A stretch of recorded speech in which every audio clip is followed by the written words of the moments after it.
فوجی عدالتوں پہ ہمارا کیا موقف کیا ہے؟ فوجی عدالتوں پہ موقف یہ ہے بڑا سمپل، بڑا سادہ، کہ آئین کی میں ترمیم کے بغیر لگ ہی نہیں سکتی۔ آئین میں پہلے ترمیم کریں، جس طرح 2015 میں کی گئی تھی، جنوری 2015، 16 دسمبر 2014 کو سانحہ پشاور اے پی ایس پشاور ہوا تھا، تو فوجی عدالتوں کی ڈیمانڈ ہوئی تھی، میاں نواز شریف کی حکومت تھی، آئین میں ایک ترمیم لانی پڑی 2 سال کی مدت کے لیے کہ تاکہ فوجی عدالتیں لگ سکیں، کیونکہ اس سے ظاہر ہوا کہ اس ترمیم کے بغیر وہ رستہ نہیں ملتا تھا۔ آئین نے جو 2 سال کے لیے رستہ دیا، پھر 2 سال کے لیے مزید دے دیا، پر وہ 4 سال جو فوجی عدالتیں رہیں، ان کو یہ ہوا کہ ان میں جب پشاور ہائی کورٹ میں مقدمات پیش ہوئے تو ایک ہی دستخط سے چیف جسٹس اکرم سیٹھ صاحب نے 153، یہ رپورٹڈ کیس ہے، 153 سزا یافتہ مجرموں کو، فوجی عدالتوں سے سزا یافتہ کو ایک دستخط کے تحت فارغ کر دیا، بری کر دیا، اور ان کے 2 کیس ریمانڈ ہوئے اور ان کی سزائیں کالعدم ہو گئیں۔ کیوں؟ کیونکہ 153 کے 153 جو مجرم کہلائے تھے، ان کے سب کے اقبالی بیان تھے۔ مجرم کیوں ٹھہرائے گئے؟ اقبالی بیان پر، اور اقبالی بیان ایک ہی مضمون تھا، اس میں حرف بحرف، لائن با لائن میں یہ اقبال کرتا ہوں، اور وہ سارا اس بنیاد پہ ان کو سزائیں ہو گئی تھیں، اور اسی بنیاد پر چیف جسٹس اکرم سیٹھ صاحب نے وہ ساری توبائیں بیک جنبش قلم ختم کر دی۔ اچھا، اب اس میں جو ہمارا موقف ہے وہ یہ ہے کہ آپ آئین میں ترمیم کر سکتے ہیں تو کریں، اور اس کے بعد فوجی عدالتیں لگائیں، جیسا 2015 میں ہوا۔ اس کے بغیر فوجی عدالتیں سویلینز کو ٹرائی نہیں کر سکتی۔ اب دلچسپ بات یہ ہے کہ جو 2015 میں ان فوجی عدالتوں کے بارے میں سپریم کورٹ میں معاملہ گیا، تو قاضی فیض عیسیٰ صاحب، جسٹس قاضی فیض عیسیٰ صاحب نے یہ فیصلہ دیا ہمارے موقف سے بھی بڑھ کے کہ آئین کے تحت ایسی ترمیم بھی نہیں کی جا سکتی آئین میں جو فوجی عدالتوں کے لیے گنجائش بنائے۔ آئین کی ترمیم کر دینے کے بعد بھی فوجی عدالتیں آئینی اعتبار سے ان کو تشکیل نہیں دی جا سکتی۔ اور اس کی ایک میں چھوٹی سی لیکن واضح سی مثال دے دوں، پھر میں فوجی عدالتوں سے آگے جاؤں گا۔ صرف ایک مثال دے دوں، عدالت کے لیے ہمارے 20 سپریم کورٹ کے فیصلے ہیں، سب سے ضروری جو اہم عنصر عدالت میں ہونا چاہیے وہ یہ ہے کہ عدالت آزاد ہو۔ وہ جو شخص اس عدالت پہ پریزائڈ کر رہا ہے وہ آزاد ہو، اس کا کوئی سٹیک نہ ہو، اس کو نفع نقصان کا خطرہ نہ ہو، اب اس کو کوئی ٹرانسفر نہ کر سکتا ہو، کوئی تعدیبی کارروائی اس کے خلاف نہ کر سکتا ہو ماسوائے ہائی کورٹ کے ماتحت ہو۔ اب اگر فوجی عدالت میں آپ دیکھیں گے تو کرنل صاحب بیٹھے ہوں گے، کرنل صاحب کو جو حکم آئے گا اوپر سے ان کا تو تربیت ہی ایسی ہے کہ انہوں نے اس حکم کو ماننا ہے، ان کی تو تربیت ہی ایسی ہے، سو وہ انڈیپینڈنٹ ہو ہی نہیں سکتے۔ By definition therefore a military court is not a court, because the officer in the court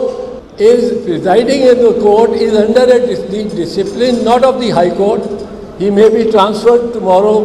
from Lahore, where he is presiding over a military court, to Bawal Nagar or to Thatha, wherever there is a unit of the Pakistan Army. He can be transferred as a kind of punishment or a rap on the knuckles, تاکہ دوسرا اس کا جو اس کے بعد آنے والا ہو وہ سمجھ جائے کہ بات بڑے صاحب کی ماننی پڑے گی، ورنہ میرا بھی تبادلہ کہیں بلوچستان میں ہو جائے گا۔ تو وہ انڈیپینڈنس کا اس میں عنصر ہی نہیں ہے بائی ڈیفینیشن۔ دوسری بات جو اس وقت ہو رہی ہے، بلا کا یہ ظلم ہے کہ عدالتیں رہا کرتی ہیں ایک قیدی کو، وہ باہر نکلتا ہے اور اس کو پکڑ کے پھر اندر ڈال دیں۔ 13 مرتبہ شہریار خان آفریدی رہا ہوا ہے اور 14 مرتبہ وہ گرفتار ہوا ہے، اور اس طرح کے دیگر اتنے نام ہیں کہ میں نے لینا شروع کروں تو میری بات میں جتنا وقت لینا چاہتا ہوں آپ کا وہ ختم ہو جائے گا، لیکن نام نہیں ختم ہوں گے۔ یہ ایک بالکل گھناؤنا مذاق ہے آئین کے ساتھ، لیکن صرف آئین کے ساتھ نہیں، یہ لگتا ہے، محسوس ہوتا ہے کہ کچھ فیصلہ ہو چکا ہے کہ عدالتوں کو بے توقیر کرنا ہے، بے وقار کرنا ہے۔ جج کہتا ہے اس کو آپ نے کوئی گرفتار نہیں کرنا، کسی اور ایجنسی نے بھی نہیں گرفتار کرنا، کسی نے اس کو پاس نہیں جانا، اور اگر آپ نے گرفتار کرنا ہے تو پہلے ہمارے پاس آئیں گے، ہمیں دکھائیں گے FIR، اور وہ نکلتا نہیں، وہ دہلیز سے پاؤں باہر رکھتا نہیں پرویز الہی کے ایک اور کیس میں، اس کو پکڑ کے لے جاتے ہیں۔ تو عدالتوں کو بے توقیر کرنے کا، بے وقار کرنے کا یہ ایک عمل ہے جس میں میں سمجھتا ہوں کہ جس قدر مواقع سابق چیف جسٹس صاحب عمر عطا بندیال صاحب کو ملے، انہوں نے ان سے کچھ حاصل نہیں کیا، ورنہ جس طرح یہ مجمع لے کے، جلوس لے کے، کنٹینر لے کے سپریم کورٹ کے باہر کھڑے ہو کر، اور جس طرح انہوں نے نعرے لگائے، اور اپنی گورنمنٹ تھی ان کی اپنی گورنمنٹ تھی، اس میں ہی نعرے لگائے، اور ان کو باقاعدہ، میں وہ الفاظ نہیں لینا چاہتا، وہ نیٹ پہ ہے، ویڈیو ریکارڈڈ ہے، گالیاں آپ سمجھ لیں بالکل دی، لیکن سپریم کورٹ نے خبر نہیں کیوں اتنی درگزر سے کام لیا کہ وہ اتنے پر اعتماد ہو گئے کہ انہوں نے، سپریم کورٹ نے حکم دیا کہ 14 مئی کو الیکشن کراؤ، لیکن وہ کہتے ہیں جی ہم نے نہیں کرانے،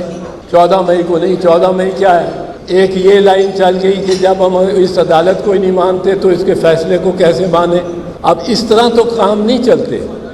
اس طرح تو آئین نہیں چلتا۔ پاکستان کی سرزمین کو سرزمین بے آئین بنا دیا گیا ہے۔ It is a country without a constitution. جس طرح اس کو فلاؤٹ کیا جا رہا ہے، اس کا کھلواڑ بنایا جا رہا ہے آئین کا، اور ستم ظریفی یہ ہے اوریہ صاحب کہ یہ 50ویں سالگرہ ہے، آئین کی 50ویں سالگرہ سے ہم گزرے ہیں۔ 1973 کے 2023 میں 50ویں سالگرہ تھی، 11 اگست اور 14 اگست، ایک دن پاس ہوئی، دوسرے دن یہ دوسری تاریخ پہ دستخط ہوئے، اور اس آئین کی 50ویں سالگرہ پہ ہم نے اس کو چیچھڑے کر دیا۔ اب ایک دو باتیں مجھے یہاں دوستوں نے کہا ہے کہ آپ ذرا بتا دیں، وہ میں بتانا چاہتا ہوں۔ یہ جو 2-3 مقدمات ہیں قیدی نمبر 804 پہ، وہ ان کی حیثیت کیا ہے؟ پہلا لیجئے سائفر، بڑا چرچا ہے سائفر کا، سائفر راز، سرکاری حکومتی ریاستی راز وہ افشا کر دیے، اور وہ پتہ نہیں جس طرح نیوکلیئر سیکرٹس نہیں کسی نے دے دیے ہوں، راز افشا کر دیے۔ اب اس کو لے سائفر کو، سائفر ایک مراسلہ ہوتا ہے جو زیادہ تر فارن آفس اور جو وزارت خارجہ ہے اس کا طریقہ ہے کمیونیکیشن کا، اس میں کوڈ آ جاتا ہے، ہر 3 مہینے بعد وہ کوڈ بدلتے ہیں۔ اگر تو بہت ہی سیکرٹ ہو تو انسٹرکشن یہ ہیں فارن آفس کی، SOPs یہ ہیں کہ ان کو آپ وہ خط اپنے ہاتھ سے لکھ کے کسی سے شیئر نہ کریں، وہ سائفر کا کوڈ سامنے رکھیں، اور اگر جی کی جگہ لیٹ سے ایل آنا ہے یا ایم کی جگہ ٹی آنا ہے، یا شمشاد صاحب بہت بہتر بتا سکیں گے، اگر تو انہوں نے فار انسٹنس شمشاد صاحب کو کوئی چین کا صدر بلا کے کوئی خاص بات کہتا ہے کان میں اور انہوں نے پہنچانی ہے تو یہ اپنے ہاتھ سے لکھیں گے، مشین سے ٹائپ بھی نہیں ہوگا، بیچ میں وہ ٹائپسٹ بھی نہیں آئے گا، اسٹینو بھی نہیں آئے گا۔ اب یہ ویسا سائفر نہیں تھا، اس میں کوئی ایسی سینسٹیو بات اس طرح نہیں تھی، اس میں یہ تھا کہ ڈونلڈ لو ایک بڑا سفارتکار امریکہ کا سینئر سفارتکار، اس نے پیغام دیا وزیر اعظم کو یا اپوزیشن کو کہ اگر آپ تو اس کو پرائم منسٹر کو ہٹا دیتے ہیں تو ہم آپ کے ساتھ ہم آپ کے گناہ معاف کر دیں گے، لیکن اگر نہیں ہٹاتے تو پھر ہمارے ساتھ سے کوئی توقع نہ رکھیے گا۔ اب یہ بات یا تو ہم نے کہا ہو کہ یہ من گھڑت ہے، یہ من گھڑت ہے، من گھڑت نہیں ہے، یہ سائفر کی تصدیق کی ہے نیشنل سیکیورٹی کمیٹی نے، جس کی ایک دفعہ اس کی صدارت قیدی نمبر 804 نے کی ہے اور دوسری دفعہ صدارت اس کی جناب محترم شہباز شریف صاحب نے بطور وزیر اعظم کی ہے۔ دونوں دفعہ سائفر کو درست تسلیم کیا گیا ہے، دونوں دفعہ یہ ہدایت کی گئی ہے فارن آفس کو کہ امریکہ کو سے احتجاج کرو، یعنی ڈی مارش ان کو کرو۔ اب اگر یہ سائفر، اس کا مطلب ہے جو سائفر میں پیغام ہے اور جو مندرجات ہیں سائفر کے وہ درست ہے۔ اگر وہ درست ہے تو یہ میں پہلے بھی کہہ چکا ہوں ٹیلی ویژن پہ کہ ہمارا کیا اخلاق ہے، اس کے بعد ہمارا کیا رد عمل ہے جب ہمیں یہ پیغام ملتا ہے کہ اپنے وزیر اعظم کو ہٹا دو، نو کانفیڈنس موشن پاس کرو اور ہٹا دو، اور ورنہ ہم اچھے سلوک نہیں آپ سے کریں گے، اچھا سلوک۔ اب ہم ہٹا دیتے ہیں۔ ہماری غلامانہ ذہنیت دیکھیے کہ ہم کہتے ہیں مہاراج آپ دیکھ رہے ہیں، آپ اس سے قیدی نمبر 804 سے آپ نالاں تھے، اس سے آپ کو شکوے تھے، اس نے آپ کی بات نہیں مانی تھی، مہاراج ہم نے اس کو ہٹایا ہی نہیں، صرف ہم نے اس کو پنجرے میں بند کر دیا ہے، ہم نے اس پہ کیمرے لگا دیے ہیں، ہم نے اس کو اس کی بیت الخلاء اور اس کے بستر کے درمیان کوئی اسپیس ہی نہیں چھوڑی۔ آپ نے تو کہا تھا کہ ایک تھپڑ مارو اس کو، ہم اس کا سر قلم کر کے لے آئے۔ اب بلوچ صاحب اس سے کیا پاکستان کی کوئی عزت بڑھتی ہے؟ کیس میں بھی کچھ نہیں، اس کی ایک آخری بات بتا دوں، اس کی وجہ یہ ہے آئین کے تحت ڈی کلاسیفیکیشن کرنے کی جو سینسٹیو انفارمیشن ہے کہ ایک ہی اتھارٹی ہے۔ کون یہ فیصلہ کر سکتا ہے کہ یہ میرے ہاتھ میں جو سائفر ہے یہ میں ساری قوم کو دکھا دوں یا صرف 5-6 وزیروں کو دکھاؤں، ان سے مشورہ کروں؟ کون یہ فیصلہ کرنے والا ہے؟ اگر آپ حلف نامے دیکھیں آئین کے تحت جو حلف نامے ہیں وزیر اعظم کا اور وزرائے وفاقی وزراء کا، تو وہ سول اتھارٹی وزیر اعظم پاکستان کی ہے۔ اب جو شخص یہ اتھارٹی ایکسرسائز کر سکتا ہے، جو حبیب صاحب یہ اتھارٹی ایکسرسائز کر سکتا ہے کہ میں اس کو، یہ ایک بڑا تھریٹ آ گئی ہے ایک سپر طاقت سے، میں اپنی قوم کو اعتماد میں لوں، وہ آ جا کے سائفر بند سائفر کیا وہ پڑھ دیتا سارا سائفر بھی قیدی نمبر 804، تو اس پہ جرم نہیں بنتا تھا، سرے سے بنتا ہی نہیں، سرے سے بنتا ہی نہیں، بیکاز اس کی اتھارٹی ہے اور اس کے اوتھ میں اس نے اوتھ ہی یہ لیا ہوا ہے کہ میں کوئی ایسے معاملات جو میری اطلاع میں آئیں گے اور وہ جو حساس ہوں گے ان کو افشا نہیں کروں گا، ما سوائے جب میں سمجھوں کہ ضروری ہے۔ اب اس میں وہ اگر ضروری سمجھتا ہے تو بات ختم ہو گئی۔ دوسری بات توشہ خانہ کے بارے میں یہاں وکلاء بھی بیٹھے ہوئے ہیں، میں آپ کو عرض کروں گا، توشہ خانہ کے جو الزام ہے اس پہ ایک بڑی سمپل بڑی سادہ سی بات ہے۔ ایک ڈیفنس ہوتا ہے جو کہ سرکاری محکموں میں اگر آپ پہ الزام کوئی لگ جائے، فوجداری کوئی کسی قسم کا، آپ نے فائل پھاڑ دی ہے، آپ نے فائل شریڈر میں ڈال دی ہے، آپ کے ساتھ آپ نے کسی سے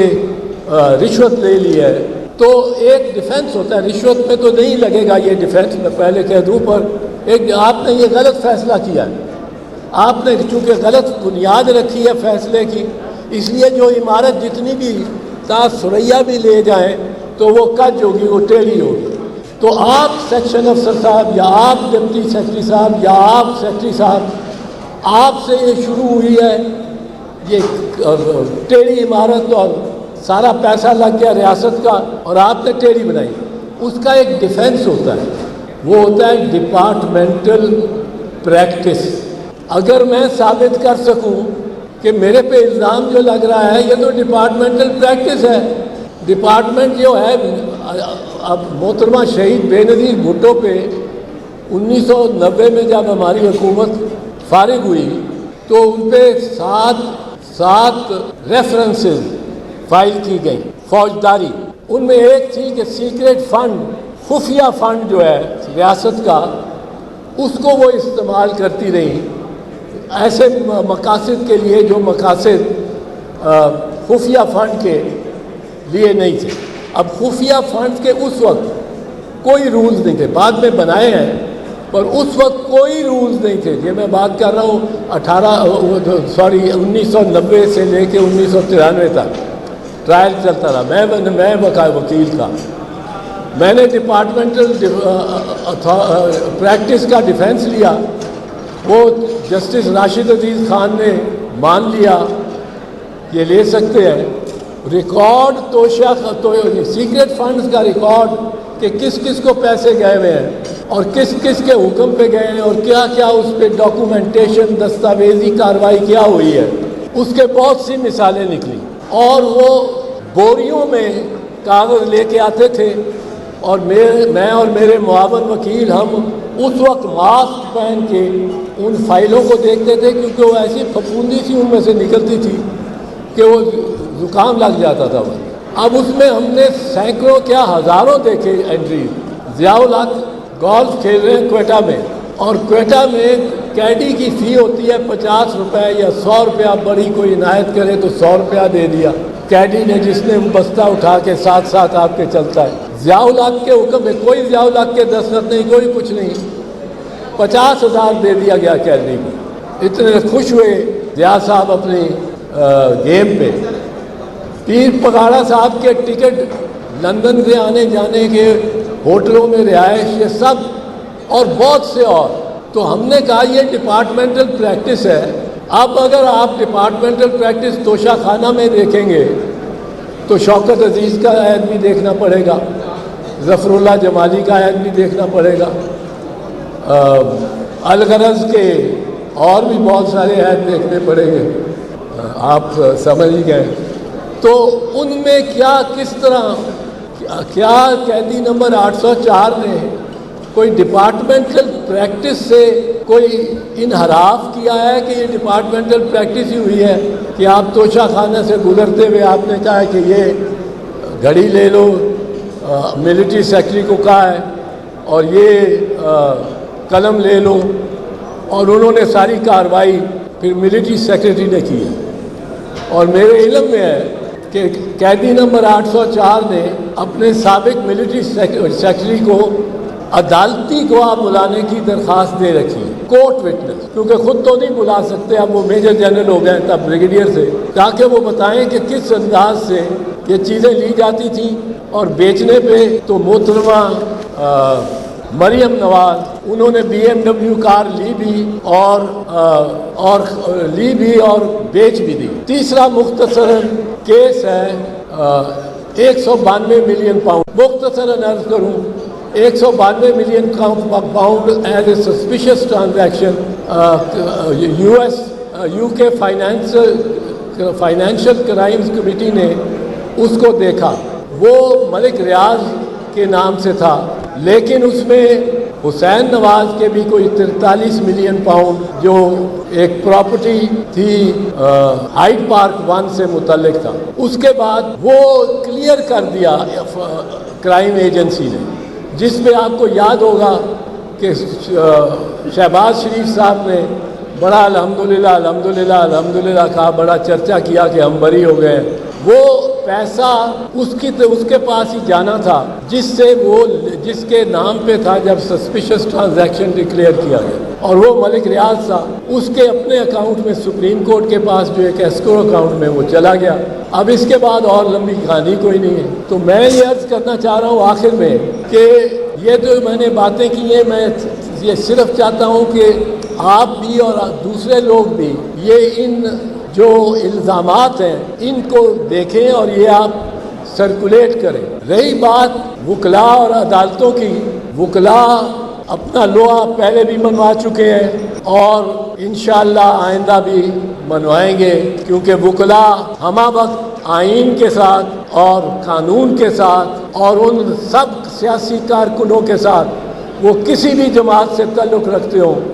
جو ریاستی جبر اور ریاستی انتقامی کارروائیوں کے نشانہ بن رہے ہیں۔ اور وکلاء اس مرتبہ بھی